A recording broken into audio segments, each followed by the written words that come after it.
Oh, damn it.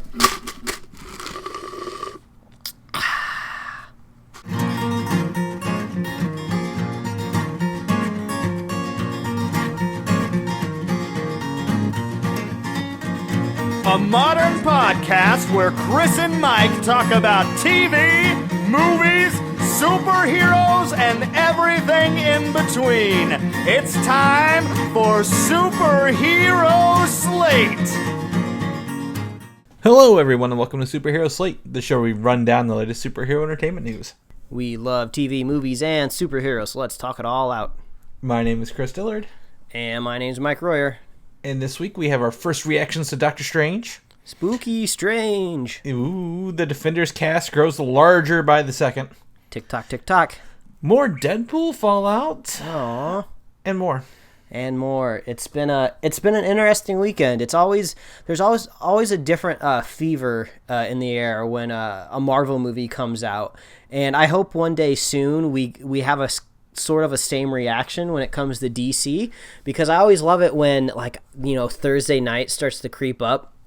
I had some people at the office this week that were planning to go see it on Friday, and I was just like, oh, I don't even think I could wait an extra 24 hours because I don't want to get anything spoiled. I want to see it as soon as possible. So there's just a little bit more pep in my step in a week like that. How about you? Yeah, I'd say a little bit more. Like the week is less harsh whenever you're looking for that Thursday night screening, because Friday you're still riding that high, and I definitely felt it this week. But I mean, it's also, new time. Like, time has changed this week, as of today. But I was like, man, it's getting darker earlier, so I'm getting that that winter feeling, like fall's almost over, winter's on its way, kind of vibe as well. So yeah. I'm like, how do I really feel about November? I have mixed feelings. I mean, it's like the line separating fall and winter is just so muddled. I never really understand what ends and starts where. Like, growing up back in Indiana, November to me, when I thought about November outside of November, I always felt like the winter to me, because I remember like snowy blizzard days in November, even on Thanksgiving. And then technically, the day after Thanksgiving, you start the holiday shopping season, and you can't not associate winter with that. So like when some people were saying like, oh, it's still fall this month, it's not. I don't even know what to think, especially out here in the weather in Southern California. It's basically always like summer and spring at the same time, so I don't really know how to feel. But I guess you're not too far off from us. It was 91 last week, and ooh. Today and yesterday are the first days I've noticed the fallen leaf smell. The smell of fallen leaves. So I say fall is moving into November right now. So I just hate to see what kind of January, February snow this is going to bring. I don't remember exactly where this interaction took place, but I was talking to somebody. I don't know if it was like a waitress or maybe someone at a checkout machine or something, but it came up that we're like born and raised in the Midwest. And we were out here, and they're just like, oh, you're from Indiana. Oh, is the fall leaves are out there right now. Like, how exciting. And I just thought like, oh yeah, I guess, people that, live in these climate out here, they don't really understand what changing leaves are like. And it's just like, yeah, they can be pretty, but like, I only ever remember my dad fighting with the leaves growing up. Like, they're pretty once they change, but then they start to fall, and you got to rake them up, or you got to mow them up and take care of them. Then you get angry at your neighbor because you're getting your neighbor's leaves blowing over on your lawn. It's just like, you people don't see the negative side of these pretty falling leaves. Yeah, well, they always want what they can't have until they get it. And exactly. And we want rain. That's what we want. You want rain. Well, we have rain and fog and windfall and all sorts of crazy weather here. But you learned a valuable life lesson today. You did your first big boy thing with a car. Okay, I don't want to say my first big boy thing. I know, but you learned a skill that I think a lot of our listeners, if they don't know, should know. Yes, I learned a skill that I haven't needed to use yet. It's very simple. It's just replacing a car battery. We had a battery just die on us while we were in a parking lot.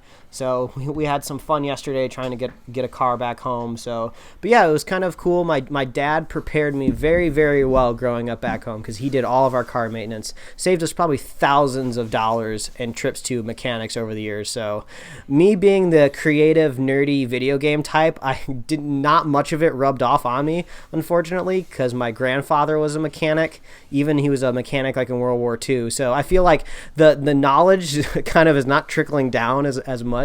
But I successfully did it. I mean, I had YouTube help me out, because I had some of these felt washers and like anti-corrosion like paste. So I was like, I got to make sure I put this stuff in the right order. I've never done it before, but things are successful. The car starts, so we're good. I'll be able to drive myself to Star Wars Rogue One come December. Wow, I mean, you totally skipped over the Harry Potter movie in between here and there, Mike. Oh, so. I'm not. We gotta. I mean, we'll have to talk about that as they say offline. But I'm gonna be out of the country literally when that movie comes out. So we'll have to see if we can fit something in. I'm sure our listeners will be looking forward to that spoiler cast. Yeah, you're gonna have to take your microphone with you, and we're just gonna have to do it on the fly. Yeah, I don't know about that, but we'll see. Oh well. Well, we'll cross that bridge when we get there. But now let's talk about what people really want, Mike. They want to know what we thought of Doctor Strange that came out this week. So we're not gonna give any spoilers away. We're just gonna give you initial impressions of what we thought about the movie. And if you want to check out our full spoiler review, make sure you subscribe to the podcast, and this will pop up in your feed either ahead or next. I don't really know. It depends on whatever order you decide to publish this in on your end, Mr. Podcast Producer. So yes. Well, with our technical issues today, who knows when that's gonna be? Yeah. So you'll have all the spoilers you could possibly have in that podcast, all nice and siloed off. But initial impressions. I kind of want to know what you thought. How was your movie going experience? How did you digest Doctor Strange? Did you see it in 3D, IMAX? What's the deal? What's your recipe for seeing Doctor Strange? So as I've probably overstated this week, I have seen this movie in IMAX 3D. And I saw it Thursday at 7 p.m., which was surprising. I didn't have like a 6 p.m. showing, but I did get my 7 with assigned seats. I guess you pick your seats, and I was the first one to buy it like a month ago, so we were right in the middle, ideal location for this IMAX 3D. And honestly, other than that, I had a really good time with the audience. They didn't bother me as much as many other movies have. That's all you can ask for, to be just the neutral. Just leave me alone and don't be on your phone. Like that's all I wanted. And that I definitely think was probably the best movie going experience I've had in a while, in terms of pre movie watching. So awesome. Big point for that. How was yours, Mike? Where did you choose to go and see? Well, we went to our normal theater where we have our luxury reclining seats, but I've started to discover, I think these seats may be comfy, but they put me in some sort of position where I feel like I have to go to the bathroom more than I would like to. So I had to scope out a part in this movie to run to the restroom. So I kind of had to look for one of those more mellow character developing moments where two characters are just talking to each other. I'm just like, okay, looks like they got a couple lines of dialogue to get out before anything crazy happens. I'm going to run to the bathroom. So I might have to rethink this luxury lounging situation. If anybody else out there has those kind of recliner theaters, let me know if it does anything like weird to your bladder. I can't explain it just because like I'm tired of getting up and going to the bathroom. Maybe I'm just getting old. Maybe I got something going on wrong. I don't know. This might be a whole nother thing. But anyway, it was a good movie going experience. Good. Before we go on too further, there's an app I use. It's called Run Pee. Oh, and I think I've heard of that. It tells you at points in the movie like when's the best time to go and maybe what you may have missed in that minute or two. Smart. I use it mostly because it tells you if there are after credit scenes if you're unsure. Oh yeah.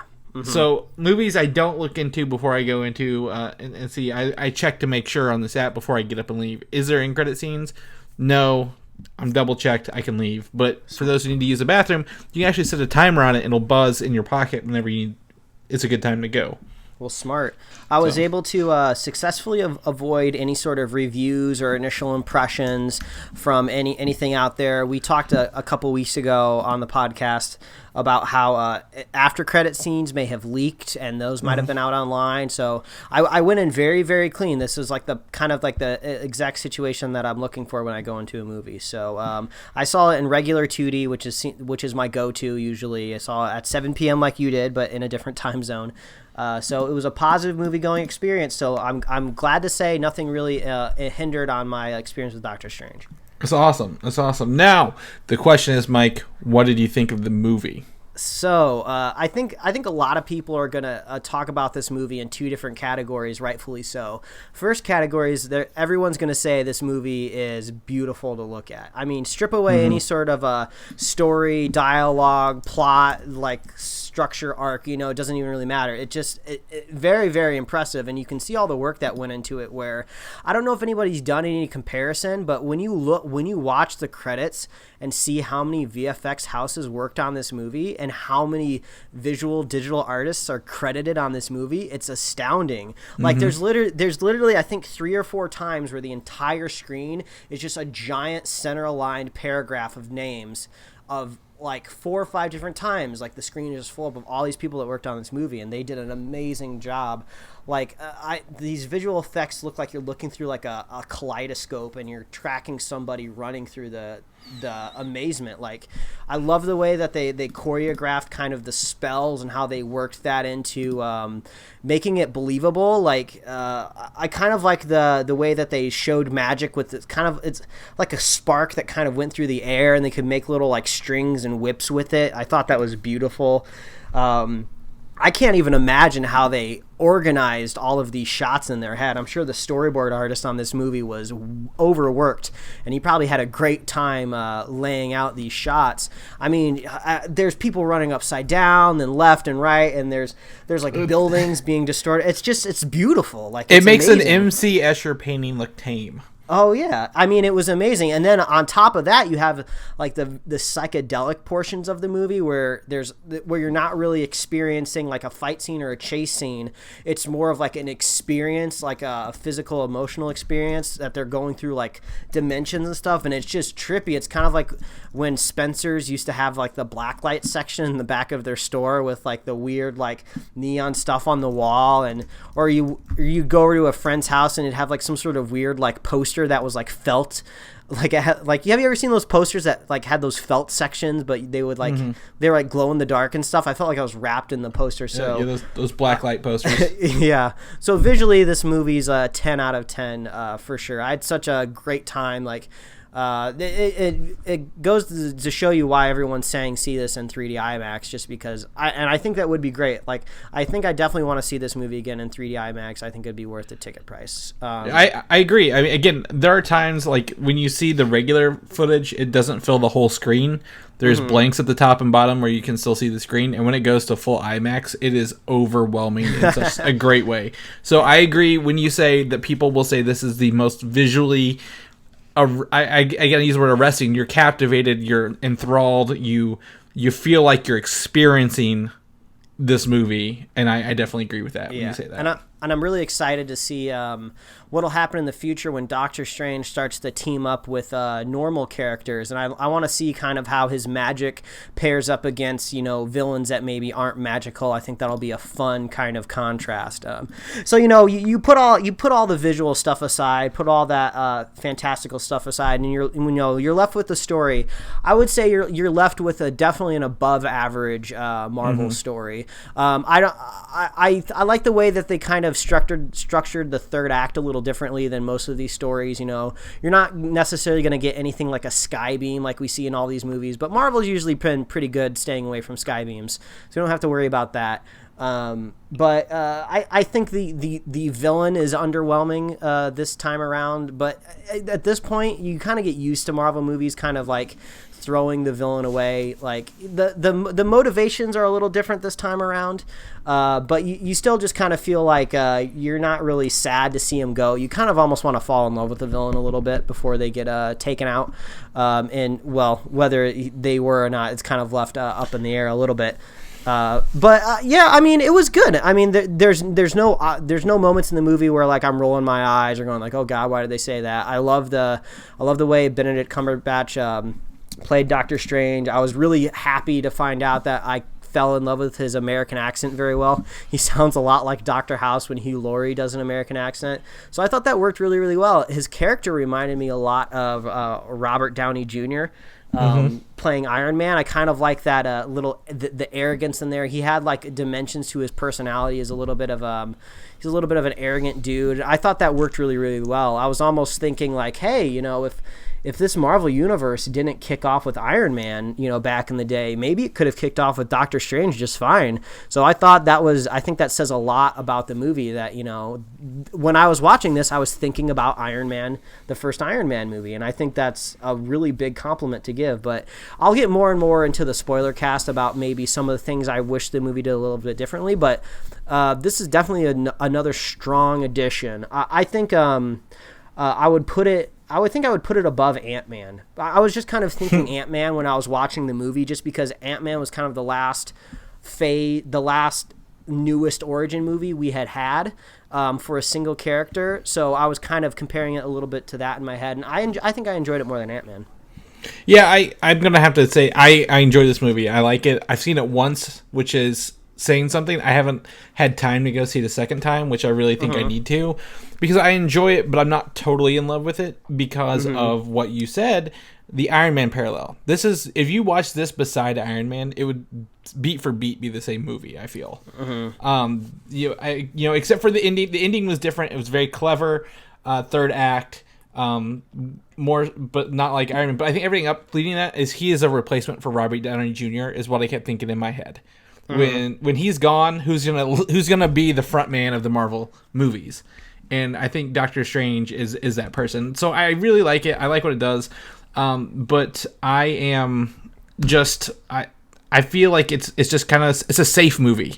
They play it very safe in this film, and I really wanted them to go a little wilder, I guess, or a little more different than rehashing Iron Man 1. Yeah, and also, if you got around to watching the animated Doctor Strange movie, it was also an origin story. And, you don't want to change the origin story for your character too much, just because you don't want to really change the core of the character. But yeah, I mean, if you watch the animated movie, or you kind of just knew the origin of Doctor Strange, you kind of knew where the movie was going to be going generally. So yeah, there's not a whole lot of surprise here if you kind of know that stuff. But anyone it's going to be hard for anyone not to recommend this movie. Right. It's very enjoyable. You're not going to have a bad time. That's for sure. But I'm compared to the other movie from Marvel this year, Civil War. Civil War blew me away. It made me rethink Marvel. This didn't really make me rethink Marvel or feel too bad. Yeah.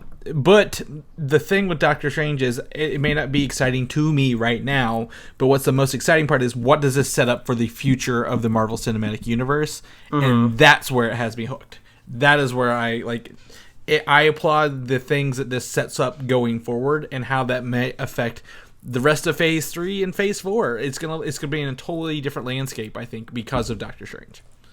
So that's where I give it. Again, we recommend it. We obviously do. But above Ant-Man. So if you enjoy Ant-Man, you're gonna love this. But probably not as good as, to me, as it was as Civil War was. Yeah, I don't think I would say a top 3 for me. That's about as far as I'll go with ranking my Marvel movies. I think I can pick my favorite 3. There are 14 of them. Yeah, I think it's a little bit too much work for me to kind of organize all of them, but I don't think this quite cracks my top 3. But I mean, it's still an awesome time. I mean, visually, I think it's in my number 1. So you can definitely go and just have a good time just on that aspect alone. Yeah, exactly. Yeah, you're gonna have a good time. Stay through the credits. It's really good. Also, a couple fun facts. This is the 14th number 1 Marvel release. So 14 for 14. I guess that's not too bad. I was really more surprised with the Incredible Hulk. Actually, would be the one they got me. And then this is made, as of right now, $325 million worldwide, which was way over the estimates they thought it was going to be. So that's awesome. That's awesome. It's looking to make some money. I mean, it's a Marvel surefire success. So that's great. Now, one thing I did enjoy in this movie, Mike, was listening to the music. And I have great news for Spider-Man: Homecoming. the composer Michael Giacchino will score Spider-Man: Homecoming as well. All right. So cool. I mean, I really you could hear the Western twang in that movie in Doctor Strange, or I guess Eastern twang, not Western. And I don't know he's going to do that in Homecoming, but Giacchino has done a bunch of Pixar films, The Incredibles, Inside Out, so on and so forth. So I'm really looking forward to him doing that as well. Cool. That's awesome. I love getting Spider-Man Homecoming news no matter what it is, because I'm hoping we get some footage soon. Yes. Did you have anything else about Doctor Strange you want to say? I'm sorry to cut you off. No, I mean that's fine. I think we went on pretty long for just an initial impression, but yeah, we'll have more to talk about in the Spoilercast. Yeah, for sure. Listen to our Spoilercast. So there we go. Moving up next year. This time next year, we'll be waiting in line for Thor Ragnarok, Mike. Yeah. I'm excited for this, believe it or not. And there's been some questions lately. Is Hela, played by Cate Blanchett, Marvel's replacement for Mistress Death in the cinematic universe? Maybe. Kevin Feige gave a very generic answer. Like, knowing comic books is good for people, but we're also going to change things up. And I'm like, that is not answer this question at all. So my guess is if he doesn't have an answer or something a little more teasefully, I don't think she is. I think Death is still in there, but yeah, I mean, well, it wouldn't be too crazy. I mean, I'm curious if they're going to give a love interest to Thanos when we eventually get him front and center in the Marvel universe.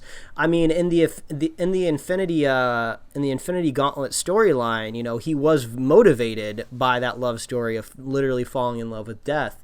So I'm curious if they're going to make that still his main motivation or not. And Cate Blanchett, maybe that'll be his motivation. Maybe it'll be kind of a little bit too confusing on the universe as a whole if you kind of have two characters who kind of personify the idea of the afterlife and like hell and death. So it might make things a little simpler. It might, depending on how they handle Hela, since Hela is technically Asgardian death. That is Valhalla. But also, they've already teased that concept of death, because there's these four concepts: death, infinity, entropy, and there's a fourth one. They all work together, like they are all like balance the universe out. And the image of them was actually in the Guardians of the Galaxy, in the room where he stole the orb from at the beginning. So if the Infinity Stones are tied to these four concepts of being personified already, they might do it. But we honestly have no clue, and I'm okay with that. I didn't need an answer. Like, I can wait, I guess, a year and a half before we find out. That's a lot sooner than I thought I'd ever say for Infinity War. Oh yeah, coming to screen. I'm excited. It's another update on Marvel's Inhumans, actually, from Kevin Feige this week. He, again, kind of gave an indefinite answer here, saying, they could be in Phase 4. It's not a question of if we're doing them. It's more of a question of when can we do them. Yeah. It's weird. I mean, I almost feel like I'm starting to give credence to the idea you had the other week where maybe they might be able to get mutants back into the fold somehow. I mean...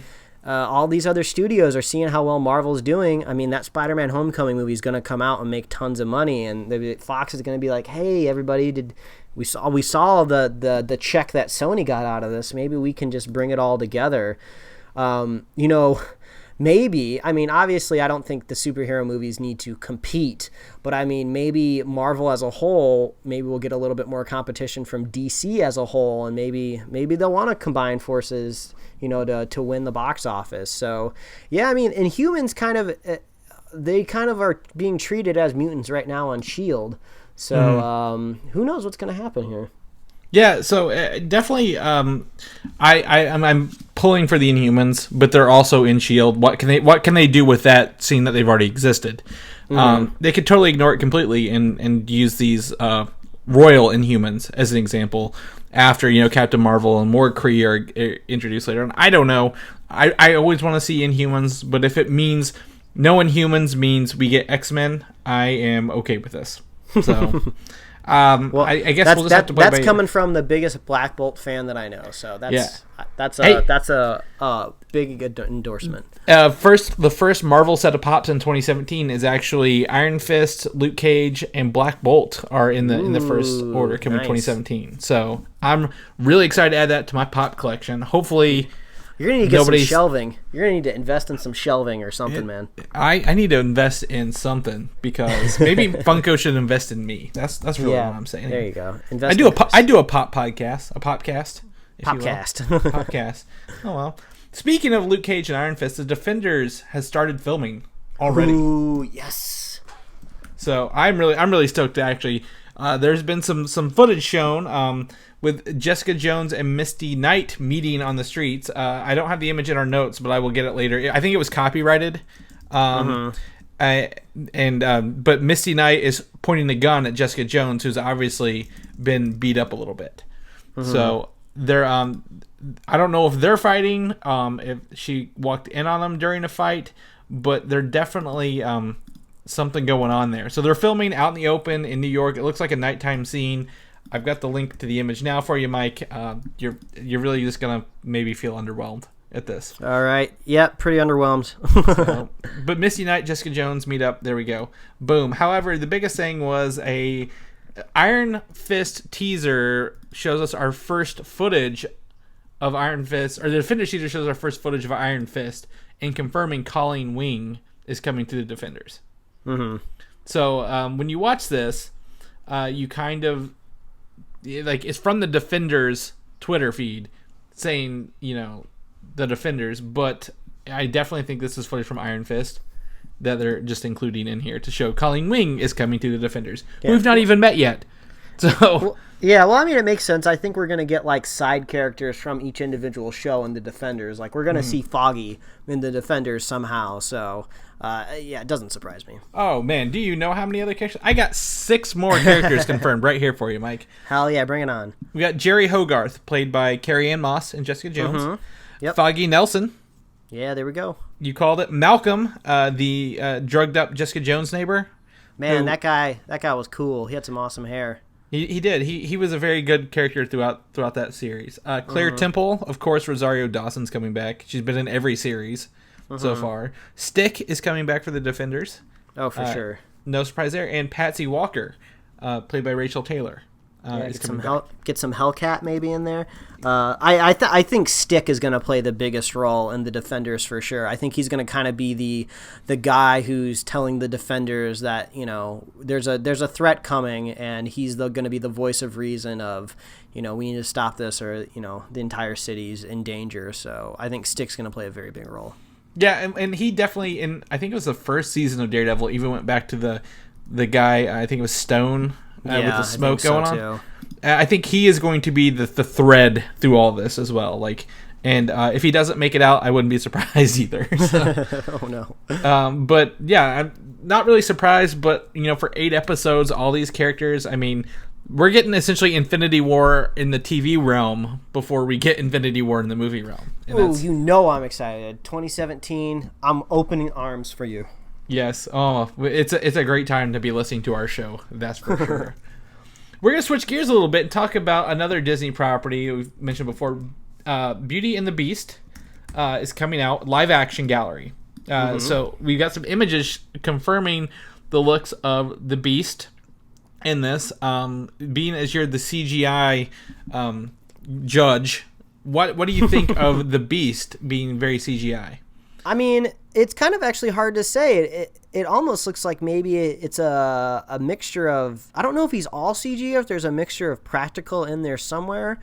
But at least from what I'm seeing right now, he seems to fit in the scenes that he occupies pretty well. So they found a way to give the Beast kind of a bit of a friendly face. It doesn't actually look like somebody that's literally going to kill you if you're in a room with him at any point in time. He looks pretty debonair with his suit and whatnot. So I mean, I don't know. I mean, I think this movie could be fun. Actually, I'm not a big I'm not saying I'm not a fan of Disney cartoons, but I just didn't watch them a lot growing up. They always seemed something that that girls always watched, and I wanted to watch like the cartoons on like Cartoon Network and Nickelodeon and stuff, while VCRs were wearing down like Beauty and the Beast tapes and stuff like that. But I've seen Beauty and the Beast quite a few times actually, so maybe this will resonate with me a little bit more.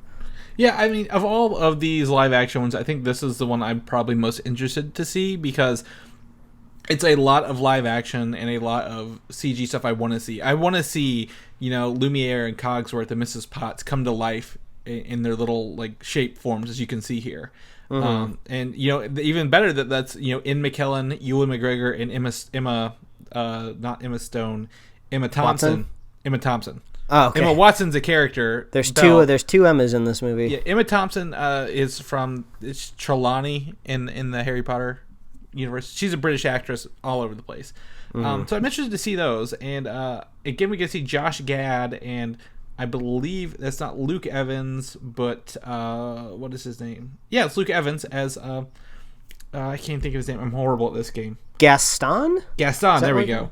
Gaston. So I'm actually interested to see this movie more so than any other live action Disney reboot, simply because of the cast and the quality of it so far. I think they finally got past the demo stages, and they're like, all right, we can do this. Let's have some fun and make it look good. And also, the Beast is played again by Dan Stevens, who is Legion in the upcoming FX TV series. Ooh, if only we had Legion news that we could segue into. If only we did, but that's okay, because we've got Emma Watson, who was in Harry Potter, and we have Fantastic Beasts and Where to Find Them news, which is Harry Potter prequel. Fantastic Beasts. Yes, very fantastical. The sequels have cast Johnny Depp in a mysterious role. Ooh, yeah, I've heard some pretty wild statements of what they think Johnny Depp could be playing. It looks like you have one of the theories down here, which is Grindelwald, which I believe was considered maybe Dumbledore's lover. I think does that sound right? Yeah, like that's what it was confirmed after the fact. But in the movies, he was the head of like the Dark Wizards during the Wizarding War of like the mid 1900s. So I think we've talked about the movies leading towards this Wizarding War at the end of this movies, because as you can only do, oh my gosh, my beast escaped my suitcase so many times out of 5 movies. So I think they're leading towards a Harry Potter like history, like up to the Wizard War, and having him as the character opposite Albus Dumbledore, whoever they cast for the young version of him, to battle it out at the end would be very, very well thought out, I think. Yeah, well, I mean, even this movie looks like it's taking place in, like, what, the 50s? No, not the 50s. It's 20s. 20s, that's right. Sorry, yeah, that was totally off. But, yeah, I don't know if, Dumbledore's, like, an old-ass dude, so even if you take him back to the 20s, I don't even know if you can cast him younger or not. I don't really know where this franchise is going. It's really hard to say since we haven't seen the first movie yet. Like, is it going to be just called Fantastic Beasts and now we have found them, and Fantastic Beasts, and we have too many beasts now? Like it almost makes me wonder if the next movie is even going to have Fantastic Beasts in the title, or maybe they're going to call it something else. I mean, it's a long title as it is, so you can't really add 2 on the end of it. It's kind of crazy. So it makes me wonder, are they leading somewhere to some sort of climax, or are they just going to tell these one-off stories? I don't think I necessarily need this movie to wind into any sort of Harry Potter connection. I like the idea that it's in America and it's kind of separated. So we'll have to see. But Johnny Depp, he's a big cast. I saw that Pirates of the Caribbean trailer before Doctor Strange, and they're still pouring. Disney is still pouring money into Johnny Depp. So it looks like Warner Brothers wants to do the same. Yeah. I mean, maybe he's just going to be. I'm really hoping it's a Harry Potter and Pirates of the Caribbean crossover, and that's what it is. Like they're getting it. That would be pretty cool, actually. I mean, there is magic in pirates, so holy crap, that crossed over. Someone start writing it. Yes, the fan fiction is probably already out there. But my theory would be this Grindelwald character, and definitely. Again, they're not leading. There's going to be no more Fantastic Beasts movie. They're going to rename them and lead into this Wizarding War. But they have to build it up somehow. I don't know. Well, you heard it here first. That's Chris's theory. Well, the only reason I say this is also Grindelwald has been mentioned in all the synopsis recently, and even some of the TV spots, but he is not cast in the first movie at all. So I don't know. Theory. Who knows? The film should start production in January, so hopefully we'll know by January who he's playing. And David Yates, the director of Fantastic Beasts and I think the last 4 Harry Potter movies, is returning. Yeah, that's fine. We can trust David Yates. He's done a good job. He hasn't messed up too bad yet. Haven't fucked up yet, David. We still trust you. Yeah, you're not on thin ice. We'll give you that. But on top of that, speaking of these books coming to life, this will be the 3rd one in a row here. Netflix has debuted a series of unfortunate events, Count Olaf teaser. I don't know if you got a chance to watch this or not, but I mean, I did. I don't really have much to say on it, just because this wasn't a story or a book I read growing up. And I even asked my wife if she read it at all. You know, she was she's a big reader, way more than I am for sure, and she hadn't really read them either. So we don't really have much connecting us to it, but we do like Neil Patrick Harris, and we love Netflix, and so if they're bringing this series, we'll probably watch it. So I don't really have much to say, but the trailer looked pretty cool. I mean, Netflix budget's working out pretty well for him. Yeah, I remember watching the movie and kind of being disappointed in it. Jim Carrey, right? Yeah, he was a good actor, but they pushed a bunch of there's 7 books I think, or 13 books. They shoved them into half of them into the movie. Oh wow! So they kind of ran through several of the books really quickly in the movie. So in this serialized, TV series, if there's 13 books, 13 episodes, 1 per book, it may come off a little better than trying to shove it all together. The characters actually the children characters look exactly like the film characters. Like right. You could almost this girl, whoever she is, looks like Emily Browning, who was the actress in the first one, who went on to do Sucker Punch and stuff like that. But Neil Patrick Harris looks awesome. He looks like he's having fun. It's a very stylized show. My wife teaches 4th graders or 5th graders, and I think this is a that age book series. So Neil Patrick Harris, man, I'll show up for Neil Patrick Harris. That's right. So we'll have to check that out when it gets there. Maybe I'll watch Stranger Things by then. Who knows? Yeah, please. We need to talk about it. Everyone's begging me to. We'll talk about it. But something else, kind of little, I don't know, this might be a little sadder, Mike. The Flash movie, the director Rick Famuyiwa has left the film. Okay, so I've had a little bit a while to think about this, and I think we're seeing this stuff happen with our superhero movies for 2 reasons. Reason number 1 is Warner Brothers and DC, they need to claim these movie dates way ahead of a time. They want to build up hype. They want to own that weekend. They don't want to have to compete. We've already seen how Batman and Superman moved itself around so it didn't have to compete with Civil War, which probably was a smart idea on their end. So I think they just have to announce these movies so far ahead of time, and they try to attach these directors to them. And, we're not seeing this movie even start to shoot, for a while, relatively speaking. So when these directors drop out or things change, we're just like, whoa, that's dangerous. That's big news. What's going on? And it's just like, well, there's probably other movies out there that don't get this much media attention that probably changes directors and we don't even know about it. So I think that's one side to it that's kind of like the grain of salt that you need to add to this type of news. But also you got the other side of where Warner Brothers has been wishy-washy on a lot of these movies coming forward. So yeah, losing a director, I mean, hell, if you lose maybe something else, it's a little bit different, maybe even a small casting announcement, but yeah, losing your directors, that's your captain of the ship, that makes me wonder, why he left. Was it creative differences? Was another project came along? The reports are creative differences. That he wanted to have more edge in the movie, and that clashed with the studio's take on the character. But he was only attached to the movie for 4 months, so I don't think your first theory has any effect on this one. Because he wasn't, when they announced the movie, they didn't cast him or hire him right away. But after 4 months, I mean, I don't know. He did cast Kiersey Clemons and Billy Crudup in important roles, which I don't think we've confirmed either one at least one of them yet.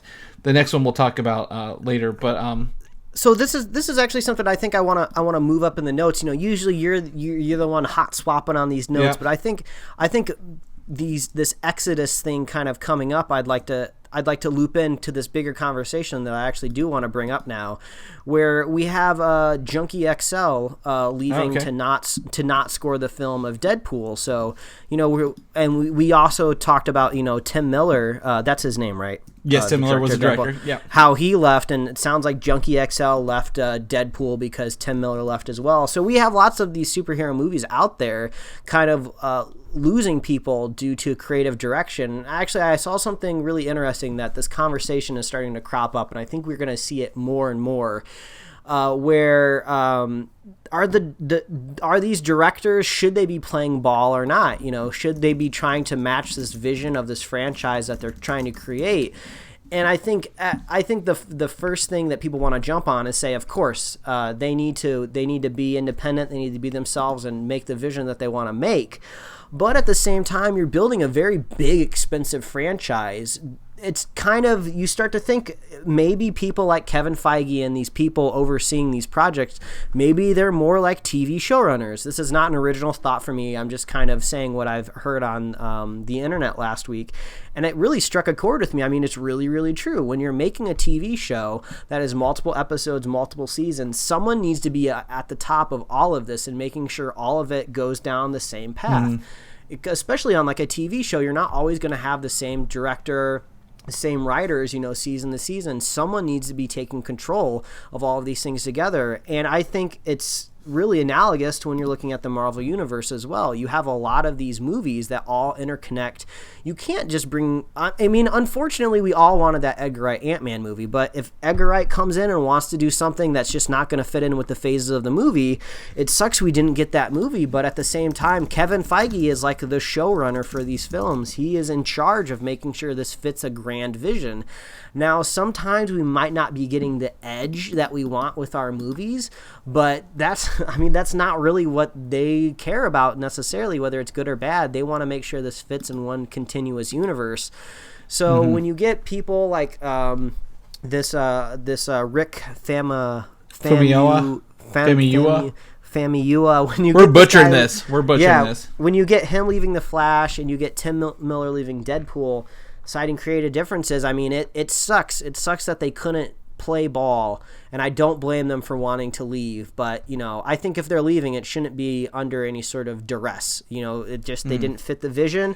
There's plenty of other projects that they can go out there and work on, if they were important enough to work on a big movie like that. So it's just kind of a weird conversation. You could be on any side of it and debate it really, really well, but I think when you're looking at these big franchises going in the future, we might be seeing this happen more and more often.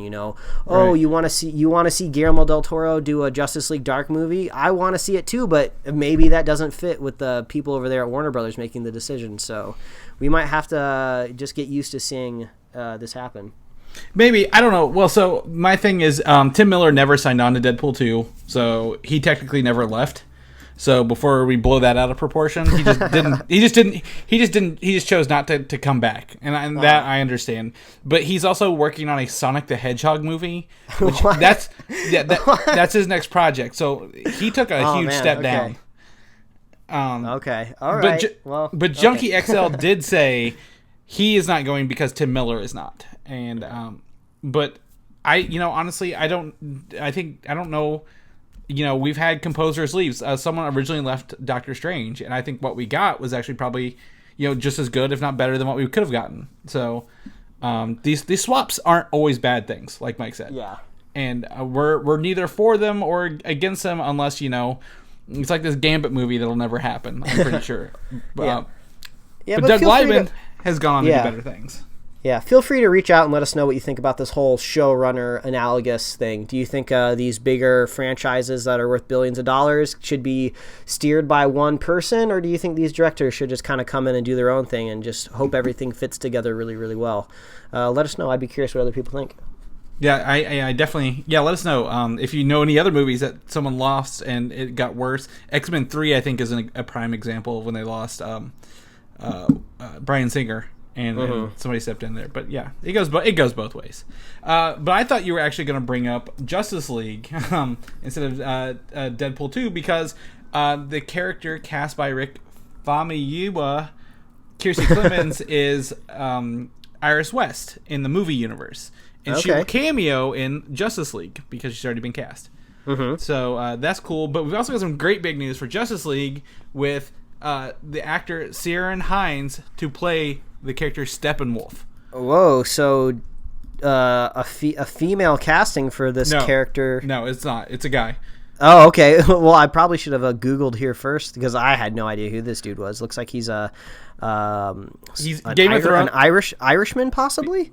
Maybe he's been in Game of Thrones. He looks familiar now. He's in Harry Potter. He's in Ghost Rider: Spirit of Vengeance as the devil. Spirit of Vengeance. That's where we all know him from. But he definitely looks. I think I remember the Game of Thrones episode this guy was in. Yeah, so it's going to be motion capture and CG. So it's not just him voicing it. He's going to play the character as well. So a little bit. So that's cool. I mean, I guess you need someone who can portray that character. Sure. Yeah, it's kind of like the Josh Brolin casting for Thanos. You're kind of looking for just the voice and maybe the stature for motion capture. So not surprising. Yeah, I think he's got the look, and once you see him and know him, you're like, okay, yeah, he could be a villain in a comic book movie and totally play it off. So that's good. That's cool. Big rumor also going around right now is the Batman script is in trouble, Mike. Ooh, what kind of trouble? So that is just a hot mess. It is not where the studio executives have said this movie is gonna make money regardless, and have just approved everything on it, and the script is just all out. Oh no! Out of trouble. Who's in charge of the script? Is Affleck writing it, or is Affleck getting the pages from another writer and just approving the badness, or what's going? Where did this rumor start? What PA got a hold of the script and read it and didn't like it? So the author of American Psycho, Brett Ellis, has said he has been told from Hollywood executives that the script has serious troubles, and Warner Brothers just doesn't care. Oh, jeez. Was his exact thing. So I don't know. I mean, we can take it with a grain of salt. He's been backtracking on this statement this week as well. But I mean, if Warner Brothers heard that their biggest movie, I think, other than Justice League, was getting some bad press, they might be like, okay, you need to take it back, or we're gonna do that. But I don't know.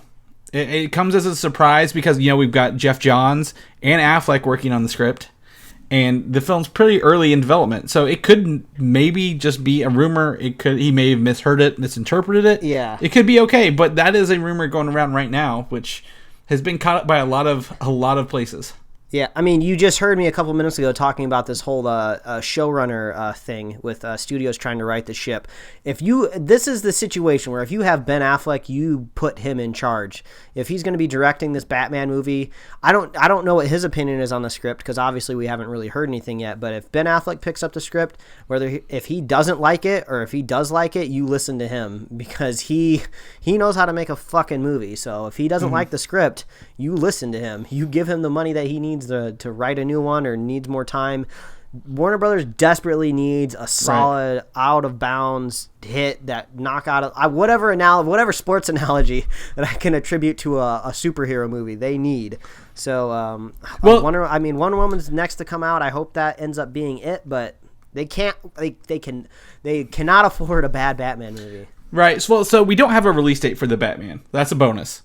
So if they need to fix it, they have the time. They haven't given us a date. The account says there are 30 things wrong with it that they can fix, and the executive said they don't care because they're going to make money so far around the globe they don't care. Now, but in the summer, Ben Affleck said he wasn't done with the script yet. He wasn't okay with it. So I think there is going to be time and effort and money put into it. So I think we're going to get a good Batman movie regardless of this rumor and no matter what they saw. So I believe in the Batman. Mike, do you? I believe in the Batman. He is the gold. He is the knight. I also believe in Ben Affleck, believe it or not. So there we go. We'll take it. Have you seen the Lego Batman movie trailer that came out this week? Yes, it is hilarious. I love it. This makes me excited for a Batman movie.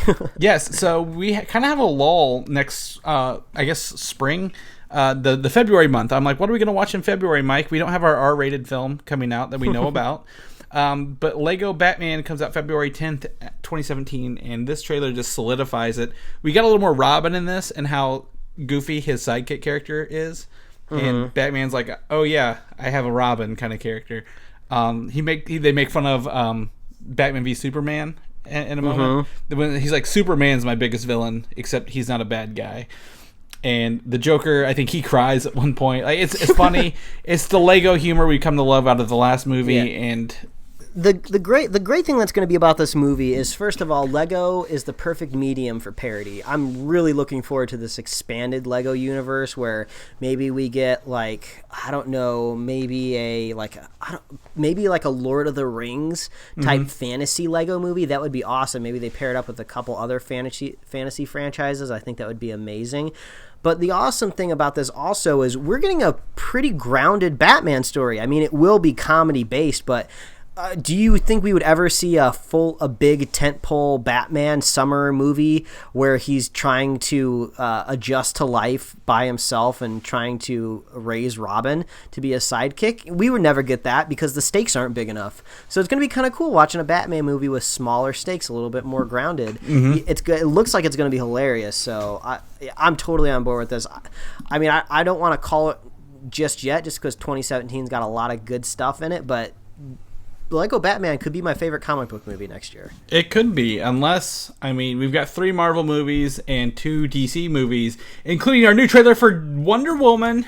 Ooh, nice segue. Yes, the new trailer for the first official trailer for Wonder Woman has released this week, Mike. Coming out June 2nd, 2017. Our first trailer, not the Comic-Con teaser that they gave us earlier this year, but the first one. We got to see it. I've been having conversations with people online about this movie. Because I think it looks a little over stylized. I'm excited for this. This looks like, again, it matches the tone of World War I. It looks great. This is more of the story going on here. It's a flashback to her coming to meet people who aren't on her Amazonian island. And but there's a lot of bullet time moments in this trailer that I hope are not overused in the movie. Yeah, that's not the first time I've heard that. It looks like it's just because this trailer we don't get a whole. I mean, we get about half of the trailer is new.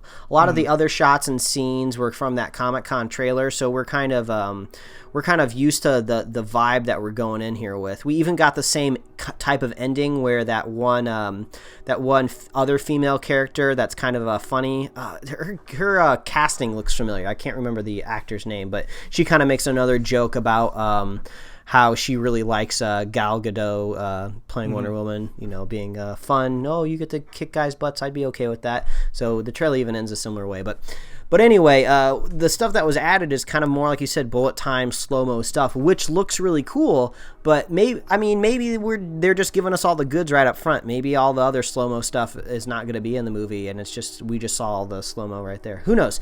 It looks cool. There were some cool shots. We got to see Amazonia a little bit more. Some beautiful shots of that plane crashing at the beginning.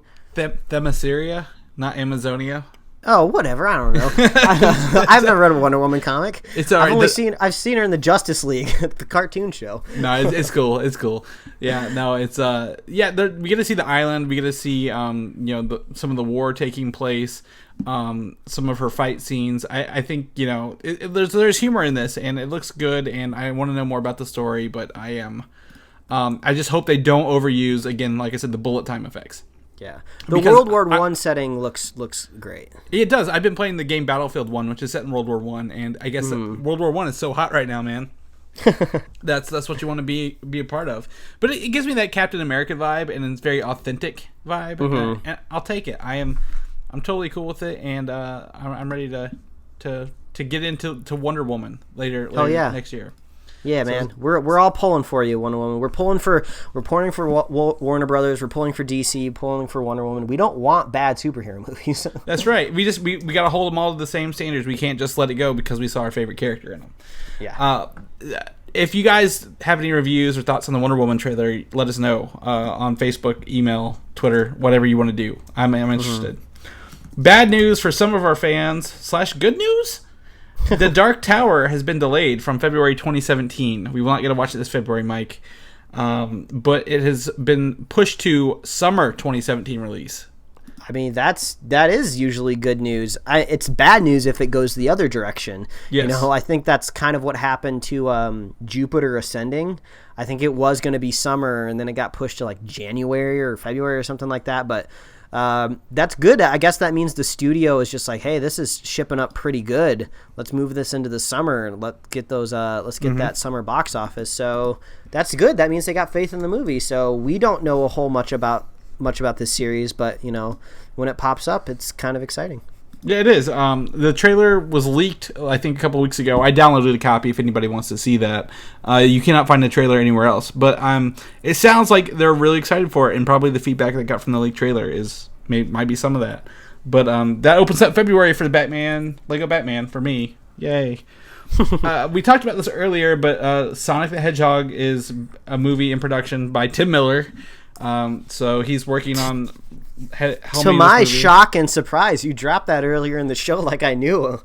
Yeah, so I didn't, when I moved stuff around in the show notes, Mike, I didn't see I had two things tied in. See, I put you on the spot and things got confusing. But that's okay, because in the meantime, since the show started recording, they've confirmed Deadpool 2 will start filming in January. So Tim Miller or not, they're moving forward with it. So, well, I mean, if Tim Miller's going to be helming this Sonic the Hedgehog movie, which is the news here, I mean, I assume this is going to be animated, right? It's an animated movie. I assume so. Tim Miller got his background doing CG work and cutscenes in video games, and I think his CG company did most of the Deadpool work.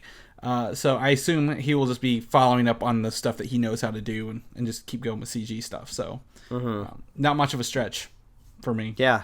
I mean, Sonic the Hedgehog, I mean, that's kind of cool. I mean, the video games have sucked in the recent years, but I remember watching the Sonic the Hedgehog cartoons growing up, and that was always pretty cool. So, hey, maybe if Sonic, is successful at the box office, maybe we might get that Mario movie that's been rumored forever. I doubt it. I doubt it. Mario had its chance, and it got shot, which this is a chance for me to plug my other podcast, Filmside Chats, because last week's episode was based on video game movies and why they suck. And this week we spent probably 10 minutes, 15 minutes talking about why Sonic the Hedgehog won't work. So, well, over here at the Superhero Slate, I'm slightly more optimistic, but we'll have to see. Yeah, maybe this is the video game movie that we need. We're just gonna move on to Alien Covenant. My gosh, I love having Alien news for you. I never would have thought that one Prometheus movie would be coming at me every week in the news. Look, dude, we got to have one gimmick, okay? And now that Turtles is out and about, and we're probably not getting a third one. Oh, don't say that. I want a third one. Well, what you want, what studios want are different, apparently. It made money. I just got to write China a letter, tell them to finance a third one. Well, either way, this might be better news. Alien Covenant, Michael Fassbender will be playing two roles in the movie. He was playing the original David from Prometheus, but also a robot, Walter, another version based on that model. Why not? Sure, throw another robot in there. I don't give a shit. Yep. I think it's supposed to be maybe a flashback or an upgraded model that comes in contact with him. The rumor is David has been experimenting on life. We talked about that last week on this alien planet. And Walter is more like, we shouldn't do that. We're robots. So, I don't know. I like Michael Fassbender. He makes every movie better. So, we'll do that. But if you don't have alien news, you know what you have? You have Predator news. Oh, we're side by side, right where they belong. Exactly. Olivia Munn joins the cast, and apparently this movie is not going to be like Predator 2, like the concrete jungle kind of thing. So I don't know where it's going to go. We don't know anything, but Olivia Munn was good as Psylocke. At least she looked the part in Apocalypse. Yeah, didn't have many lines, but maybe Olivia Munn's kind of directing her career a little bit like Scarlett Johansson, where she's kind of the badass action chick. So maybe Olivia Munn wants to follow that role, which I think is fine. I mean, I don't hate Olivia Munn. I think she's a little better in roles where she kind of gets more witty dialogue. I don't. It's hard for me to take her seriously. I think it's just because I grew. I don't want to say grew up, but back in the day, she was on Attack of the Show on G4. She's always been the funny, goofy type. So she's an actress we've actually got to see progress her career in our timeline. So that would be if she wants to get all just like scarred and mudded up with some tactical gear and a gun shooting shit. I'd be on board with that. Mike's on board. There we go. You heard it. Predator reboot. Mike's next favorite movie after Alien Covenant. Can I say something here? Go ahead. I've never seen any Predator movie. Well, seeing as there's 5 of them out there now. I've never seen a single Predator. I mean, I understand what they are, what makes them function, why people like them. I'm not saying it's not for me. I just haven't gotten around to seeing them. I think when Predator, correct me if I'm wrong, is a graphic rated R action movie, right? I believe so. The rated R. The original one was rated R, and I think all the other ones were too. Yeah, I mean, when that movie came out, I was a kid. My parents didn't want me to watch that, so I just never. It was 87, Mike. You weren't born yet. Yeah, I mean, I never got around to watching that movie. Sounds like something I should be doing though. So I will tell you, of all the Predator movies, the first one is good. You will enjoy the first one, and the reboot in 2010 is probably not worth your time. But you can watch the Alien versus Predators for some popcorn flicks. Something you can put on and not really pay attention. So cool. That'd be it. Some other kind of, I'm going to mark this as a disappointing news, Mike, to be honest with you. The Power Rangers Megazord has been revealed from a Toys R Us leak. I saw it. It looks like shit. What the hell am I looking at, man? Yeah, it's bad. It's hard to say because you are just going off the look of a toy here. I mean, I was optimistic from that first trailer that we got, but if this is what the Zord ends up looking like, this is stupid. It just looks like it looks kind of like a cyborg or something. A Zord is supposed to be almost like a mashed together robot, kind of Voltron style. So like I was kind of hoping we could see like more of the components. I don't know what animal is connected to what. Like this is dumb. So we've not seen too much of the animals, just like their shoulders. But you can definitely see where they've mixed. Oh, it's got of course, when we see the original Megazord, very blocky, very robotic 80s. But you know where each part goes, like you said. In this one, you can see they falsely attempted to merge these together because there's the pink on the head, red shoulders, yellow body, blue feet, black torso.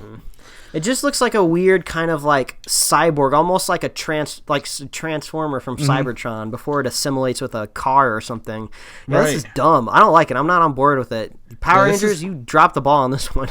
Yeah, like there's when you reboot something and you want to update it and modernize it, you can go way too far left, and they went way too far left on this. They didn't have to go anywhere. I mean, Saturday morning cartoons with those giant robots on my TV screen looked cool with that cheap ass like Japanese budget from where the show originally came from. I would have loved to see like $150 million budget thrown into a Zord that actually looked cool. This is dumb. Let's move on. It makes me mad. Oh man, Mike's mad. This broccoli is steamed. But in the same realm of Power Rangers and Zords, the Voltron live action film is in works from the Watchmen writer David Hayter. Oh. I'm a little bit more positive about Voltron just because they rebooted Voltron on Netflix earlier this year, I believe. I only caught the very first episode of the Netflix series because the first episode is like a mini movie. I think it's like 2 episodes combined. So you got to sit down and give yourself like an hour or so to get through the first episode of Voltron. But I saw a lot of people really connect with that new animated show, and I like the voice casting. The characters seem pretty cool. So and I hear it's getting a second season too. So the Voltron the Voltron animated show on Netflix, go give it a shot, go watch it. It definitely shows that Voltron can be updated to the to 2016 well. So yeah, if they're gonna make a live action out of it, maybe this is where we're going in the future. Giant robots. I mean, Pacific Rim was awesome. Maybe Voltron will be awesome too. It's nostalgia, Mike. Those member berries are getting us right now. As long as it looks better than that fucking Megazord, man. Yeah, it does. So I think Voltron is only 11 episodes on Netflix. And the second season they've already premiered a couple episodes. I think New York Comic Con they premiered. Cool. Or in San Diego, New York, they premiered it. San Diego, they announced it. So I think they made a whole season of like 22 episodes and have just like released them as like in bunches as they're done. Yeah. Well, usually those animated shows are constantly in production, so it wouldn't surprise me. But that's cool. People like Voltron, and it's getting good stuff. So there you go. Yeah. That's it for our news, man. We've got another show to wrap up. Right after this, so let's just get through this. Let's do it, Mike. Where can they find you at? Because you did 3 comics last week, is that right? 3? Yeah, I've made some more posts recently. I'm getting a little bit more free time, so I get to dump into my art a little bit more. But yeah, you can follow me at Mike Royer Design on Twitter and Instagram, and you can read my webcomics at pickledcomics.com.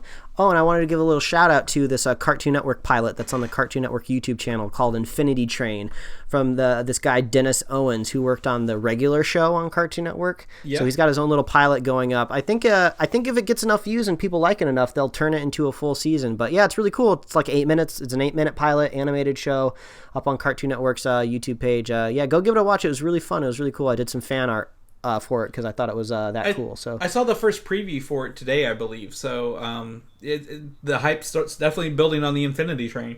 Yeah, it was cool. So yeah, that's awesome.